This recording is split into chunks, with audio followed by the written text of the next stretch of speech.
Bom, companheiros, o nosso tema de hoje são as eleições europeias, né, que vão acontecer dentro de 2 semanas, entre os dias 23 e 26 de maio.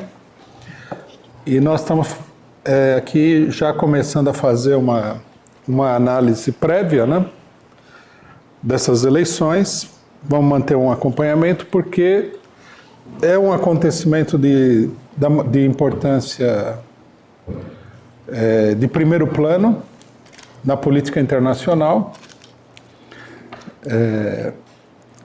Pode decidir o destino político, não diria, talvez não seja adequado dizer o destino político, mas pode definir as tendências principais da situação política no próximo período, porque nós temos justamente aí uma questão-chave, que é o crescimento bastante acentuado da extrema-direita europeia, né? Então, a nossa ideia nesse momento é introduzir algumas questões fundamentais para a compreensão do problema de conjunto. Nós vamos voltar nesse tema daqui até as eleições e, logicamente, depois vamos fazer o balanço das eleições, né? Acho que a primeira questão que nós temos que entender sobre as eleições europeias é que quando nós discutimos a questão da Europa, nós estamos discutindo um dos setores fundamentais, se não o setor fundamental do imperialismo mundial, ou seja, daqueles países que são os países que controlam, né, a vida dos demais países do mundo. Aí alguém pode se espantar um pouco, né, porque pode falar que os Estados Unidos, né, seria o setor fundamental, né?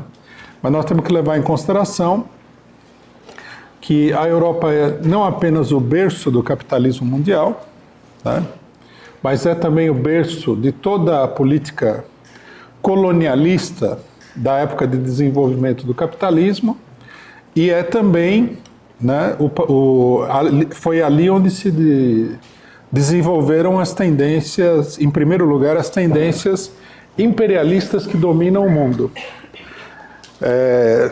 Isso ficou claro, a importância da Europa ficou clara quando, durante a Segunda Guerra Mundial, depois da Segunda Guerra Mundial, os países europeus, estando numa situação falimentar, estando numa crise, eles receberam ajuda dos Estados Unidos com a consideração de que era impossível você manter, né, o capitalismo mundial apenas sobre a base dos Estados Unidos. Quer dizer, o continente europeu é um continente, um aspecto fundamental. Nós temos que levar também em consideração o problema populacional, né? Quando nós falamos de Europa, nós estamos falando aí, mesmo que a gente exclua a Rússia, né, que num certo sentido está em oposição ao imperialismo europeu, nós estamos falando aí de uma população bem maior do que a população norte-americana. Então, quer dizer, é um setor central, né? Os países europeus, apesar de terem perdido muito da sua capacidade de dominação sobre o mundo, e perderam bastante espaço justamente para os Estados Unidos, devido à crise e tudo mais, eles continuam sendo, né, grandes países colonialistas, apesar de que perderam as colônias formalmente, e continuam tendo uma influência decisiva no destino de um número enorme de países pelo mundo todo.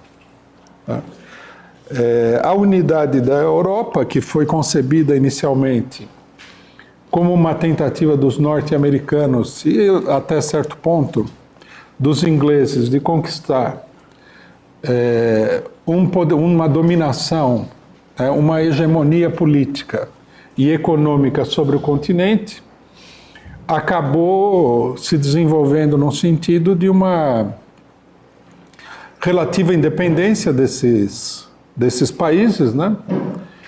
e na constituição de um poderosíssimo bloco econômico mundial. Econômico e até certo ponto militar. Agora, a burguesia europeia está discutindo a saída da OTAN, né, da organização militar formada pelos norte-americanos, e a constituição de um exército europeu unificado. Né? Então, nós temos aí só para que a gente se situe no debate adequadamente, nós temos uma questão de uma importância fundamental, que muita gente tende a ignorar, né?